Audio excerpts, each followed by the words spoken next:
Well, hi, everybody. Gone ahead and turned on my video here so you get a chance to see me. My name is Brendan Aldrich, and if you are here for the webinar on how has the change in distance learning affected student engagement and well-being, you're in the right place. So just wanted to go ahead and welcome you to the first of what looks like 2 sold-out webinars this week. We're thrilled you had a chance to join us. If you do have questions or issues over the course of the webinar today, please feel free to use your chat window. Go ahead and send messages. We'll be monitoring the chat so that we can address those questions as we go, or we can circle back with you afterwards as well. Let's go ahead and do some introductions. So my name is Brendan Aldrich. I'm a founder of Invoke Learning and previously the Chief Data Officer for the California State University Office of the Chancellor, as well as Chief Data Officer for Ivy Tech, the statewide community college of Indiana. And with me on the call also is my other founder, Lige Hensley. Lige, have you got your audio active? I do. Can you hear me? I can. You want to introduce yourself briefly? Yeah. Hi, my name is Lige. I want to thank everyone for taking a little time this afternoon away from quarantine to listen to what we found. Fantastic. So Lige and I, we have spent now almost a decade working within some of the largest city and statewide college and university systems in the country, working to find ways to innovatively use data to help support student success and to improve operations. We're thrilled you're going to have a chance to join us today. We'll talk a little bit about some of the work we're doing with Invoke Learning and what in the world an education-focused AI is. And then we're going to peel under the covers a little bit and show you some of the insights that our AI has helped to uncover for us related to this change to distance learning. So to that end, let's go ahead and talk a little bit about an education-focused AI. An education-focused AI is one that is specific, obviously, to education. But what we mean by that is it focuses on the people, the culture, and the challenges of education. So it understands the roles, the interactions, and behaviors that operate within a modern university and college. Because the culture you can understand is even in the data. When you take a look at the information that's generated by the systems on your campuses, we can see the history and the culture of the institution. And when we talk about the challenges, we know that education is unique, but in AI, this becomes also extremely important. If you were the best data scientists within the telecom world working for AT&T or Verizon, you would be working within education, but without having that knowledge of education, the ability for the models and the approaches that you would develop to be relevant and useful for higher education could be in question. Now, when we talk about AI, certainly this is what most people think about when you say the word AI or artificial intelligence. I think this was a scene from Will Smith's movie, I, Robot. But what we're really talking about when we talk about AI is that artificial intelligence is just an array of advanced mathematics that help us to automate routine processes. And the reason that's important is for a number of different reasons. We've got 6 of them up here on the screen. We won't necessarily go in detail on all of these, but we'll be sharing these slides with you after the webinar today so that you'll have these to peruse at your own leisure.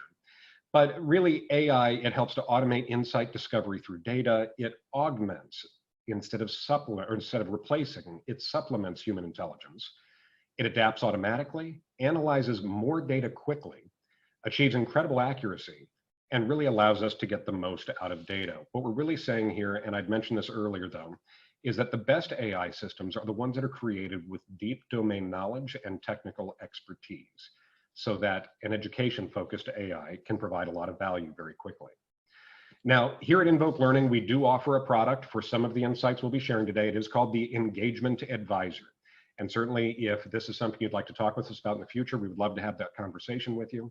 But as I mentioned, Lige and I both spent quite a lot of time working on the ground within higher education and wanted to put this webinar together in order to share some of these insights, because some of the things we'll be sharing with you are things that you and your teams can dig into today.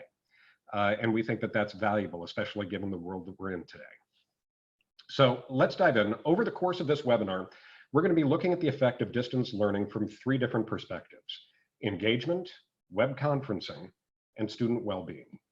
So with that, let's go ahead and dive into the first, focusing on engagement. Now, engagement, it's important to note that understanding how students engage or are not engaging with the school is critical to understanding the support they need. But what makes that challenging is that every student engages differently and with different systems, and this changes constantly. So there's different areas you want to think about in terms of capturing engagement for your students. The first is think beyond your LMS. Talk about other systems that you can get data out of that would also represent engagement for your students.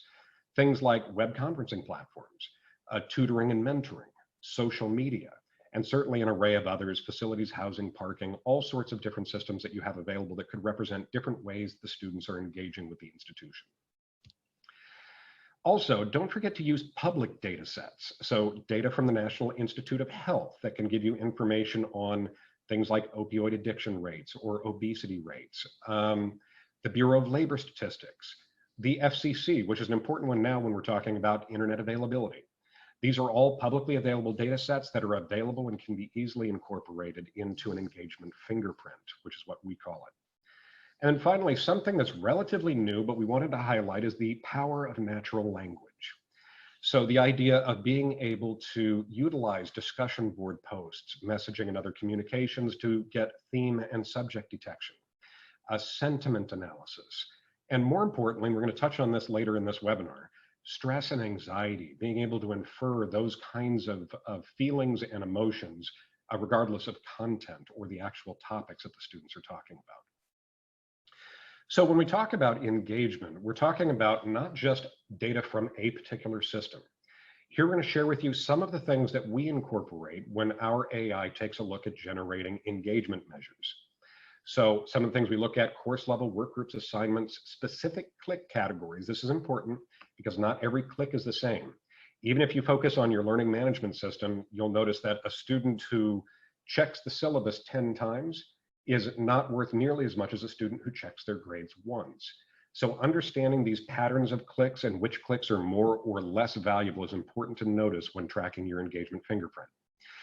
Grades, time of day, time spent, interest, location. You'll notice I do mention text here again. This is an important one: discussion, notes, assignments, other written text, ways that you can detect those themes, subjects, sentiments, and entity detection.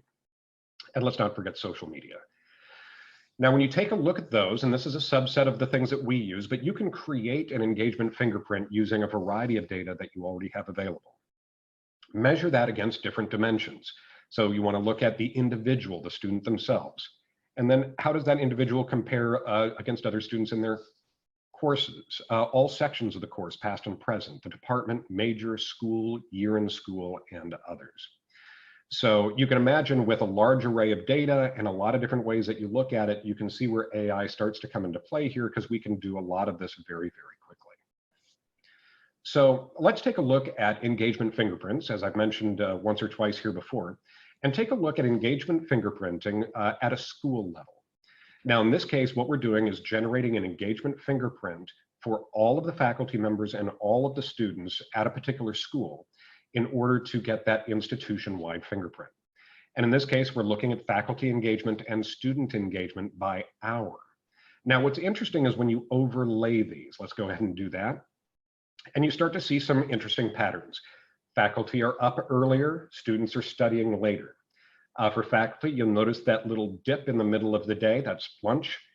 And by and large, we're seeing the majority of faculty and students fit this curve, whether or not it's pre or post-COVID and the transition to digital learning. Post-COVID, we have a larger number of students and faculty that fall off this curve, but overall, the shape still holds. Now, this in many ways is also a way that you can validate your engagement fingerprint, because as the pattern we are seeing in this, it generally matches what we would expect to see for students and faculty over the course of a day. Now, once the engagement fingerprint is created, we now have an ability to compare each fingerprint with various groupings in order to identify alignment and convergence.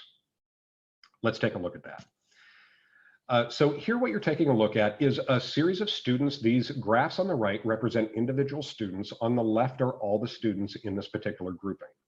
The bullseye that we're looking at here, you can see that most students are grouping towards the center of the bullseye, meaning that they've got an aligned engagement. Let me go ahead and highlight that area here on the bullseye. And you can see that the individual student patterns, while being a little bit different from the overall student engagement fingerprint, are actually pretty well aligned with it. We're seeing engagement before and after the enrolled classes. So everything here is looking pretty good, especially given the fact that we're looking in the post-distance learning world, or current distance learning world. Now, let's look at the opposite. And let's take a look at very divergent engagement. So here on the individual student graphs, you can see on the right are students that are not engaging very often. In fact, many of the times we could see them engaging just around the time of their enrolled courses. This is the area of the bullseye where you're going to see those students represented on the outer ring. And these are great areas to focus on because these are the areas where we can still intervene early before those very divergent engagement patterns start to affect their ability to be successful in their courses and in the term. Now, I want to highlight one particular student here, and let's bring the arrow in. You'll see here's a student that's actually outside of our last ring. This is a student that had gone from being engaged to being completely disengaged. The college was able to interact with this and be able to say, hey, you know what? This was a student that was in a rural area, that didn't have good internet access, that had equipment issues. They were able to identify, engage, and resolve those issues very quickly in order to bring that student forward before there was a loss of grade and progress for the term. So this is the kind of thing that we definitely want to be able to track. So I see a question about engagement patterns changing over time. Absolutely, and that's the critical thing.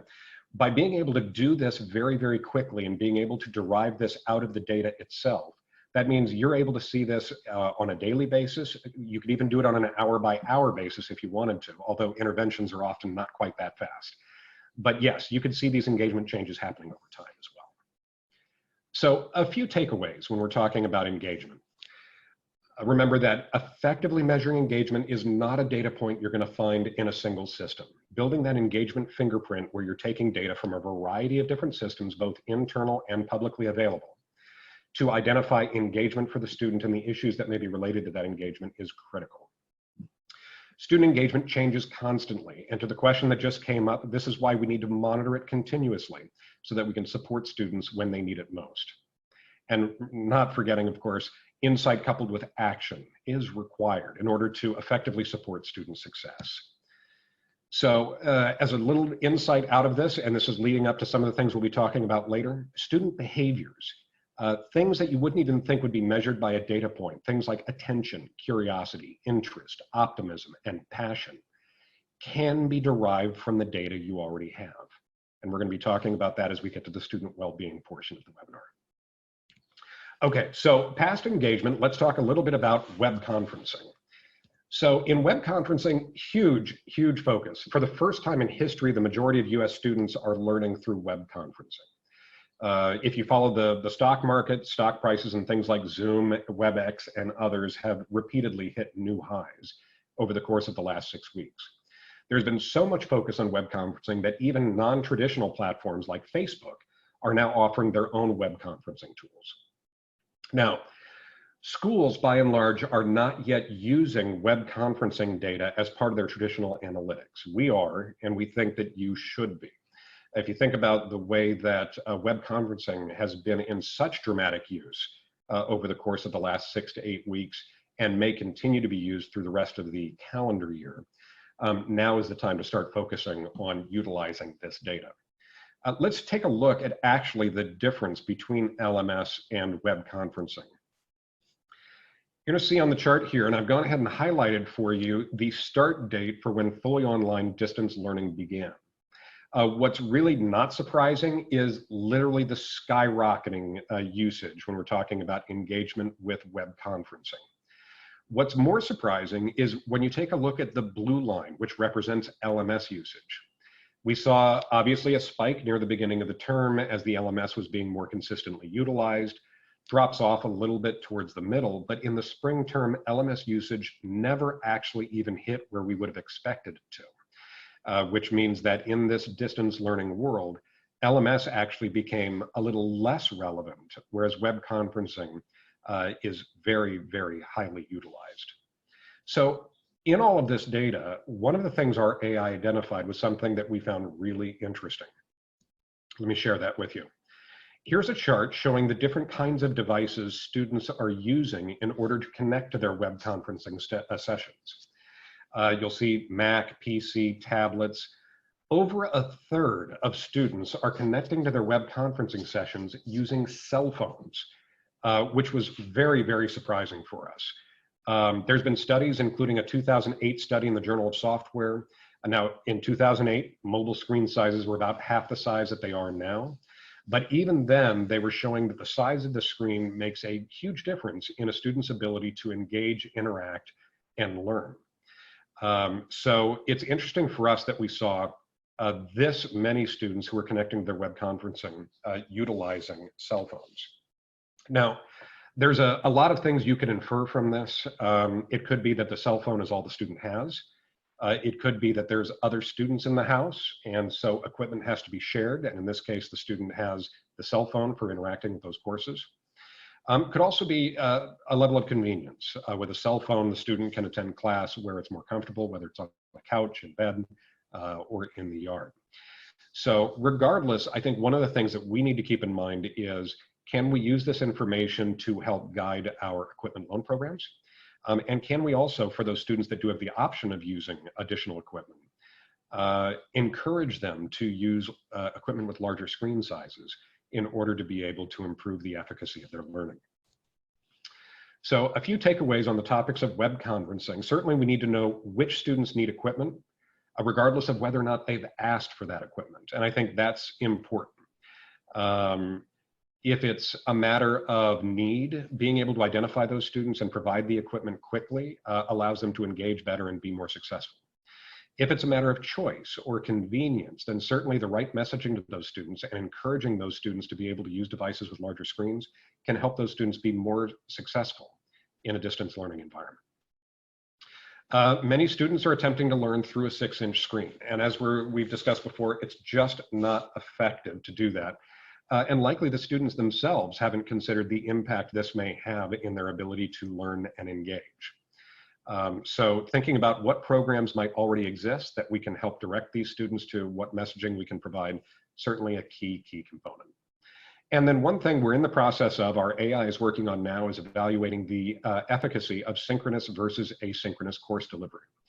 We've got early results that are not promising from the asynchronous side. And we'll have more information to share on that as we move forward. So in the short term, using this information to guide your equipment loan programs, and then long term, using this data to improve course content and delivery should remain a priority as we move through the rest of the calendar year. Okay, let's talk about well-being. Well-being is an interesting one for us because this is something that we typically have not been used to tracking in data. So with AI, on the other hand, the ability to very quickly leverage those advanced mathematical routines to be able to derive more information than we've done previously becomes very, very useful here. And in this case, we can use it to help capture a student's state of mind. And we do that in 2 ways. The first is in what they say, so gaining insight from the different themes and commonly used phrases that they use. The other is how they feel. That deeper understanding of student well-being, regardless of topic, that lets us get into things like stress, anxiety, and depression, and others. Now, an interesting side note in the analysis our AI is finding is that the levels of stress, anxiety, and depression are not the same for all students. Seems obvious when we talk about it, but one of the things our AI discovered was that the levels of stress, anxiety, and depression were sharper and more distinct for younger students. The students who were just experiencing, new to the college experience, who were not as familiar with what was expected of them, were certainly experiencing greater levels and more severe stress curves than the older students. Now, let me put a couple of charts up on the screen as we dive into this to explain the difference. The chart on the left is what we're talking about, what they say, and the chart on the right is how they feel. So not surprising if we're taking a look at spring versus fall, that pandemic-related terminologies, virus, COVID-19, pandemic, all of the related terms, sharp spike as things go up.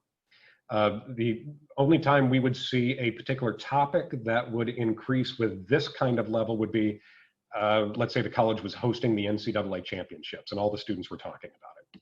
So definitely very clear here that that is the topic that is dominating students' minds. Now, the blue line represents fall, and of course, nobody was talking about COVID-19 or the pandemic in the fall. So you're seeing a very flat line there in comparison, which makes that a little bit less useful. Certainly, the sharp rise and the severity of the rise in the particular topic gives you an idea of what students are talking about. But the comparison doesn't necessarily work out because a year ago, nobody knew that this was going to be a topic to discuss. Now, it gets really interesting when you take a look at the chart on the right, when you look at stress and anxiety detection. Again, starting with the conversion to the fully online distance learning, which started around day 66 of the term, you can see this sharp increase in stress and anxiety during the spring term. So in both charts, by the way, the pandemic mentions you'll see don't increase at the same rate as the stress anxiety levels. So there's an opportunity here for human interaction. So you can see mentions of pandemic-related terminology spiked very quickly with a smaller hump occurring later on, whereas stress and anxiety started lower and then really peaked much higher as the term went on. In fact, we had released a newsletter to some of our prospective colleges and universities talking about stress levels more than doubling. That was relatively early on. You can see that second spike has now taken us to a 6 times increase in stress and anxiety over what might otherwise be expected for students. Now, there's a lot of opportunity here to be able to not only understand the levels of stress and anxiety, but to be able to engage our counseling, other wraparound services, and being able to focus those services on the students who need them. There's 2 advantages that AI brings to the table here. One is in speed. Certainly the AI, because it's working to detect this out of the data that's already present, works very, very quickly. In fact, we were working with our colleges on stress and anxiety levels and how to address stress and anxiety levels over a month earlier before even the earliest surveys started to come out. And then, of course, specificity. A survey is a survey of a smaller group of students projected onto the total student body, whereas because we're detecting this out of the data, that we're able to not only get a very accurate measurement of stress and anxiety levels, but to know which students are having the most stress and the most anxiety. So a couple of takeaways from well-being is the idea that AI can now help us identify what students say and how they feel. It can help us identify hot topics and student feelings even faster than the earliest surveys. And it allows colleges and universities to effectively support every student with an understanding of each student's well-being. So the ability for AI to automatically read and understand text is really at the heart of what allows us to start to do this now. And it's really going to supercharge our ability to understand and engage with students. Okay, so we've covered 3 major topics as we've been going through talking about the effect of distance learning across engagement, across web conferencing, and about student well-being. Wanted to talk a little bit as we circle back around talking again about this idea of an education-focused AI. In education-focused AI, like we've been working on at Invoke Learning, it's the earliest of early warning systems. It derives really unique and often non-traditional insights out of the data that's already present in order to be able to allow colleges to act when needed. It also lets you get a handle on chaos. Students act in a variety of different ways, no matter what guidance they receive. We need to make sure that we're utilizing tools and applying insights and actions that are holistically reflective on what matters instead of what should matter. Because I know sometimes we all have those impressions of what we think should matter.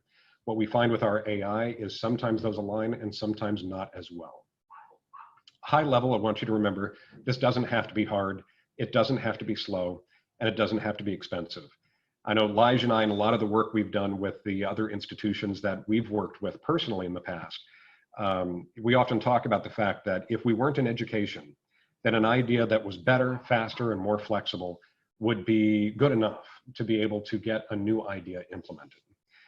In education, Lige and I have always told each other, it not only has to be better, faster, and more flexible, it also has to cost next to nothing and require almost no one to build and support it. So we were constantly coming up with new ways, innovative ways to rethink existing tools, rethink existing processes so that we could deploy solutions that were very cost effective, that were also able to be very transformative in the way that we were able to better understand and interact with students.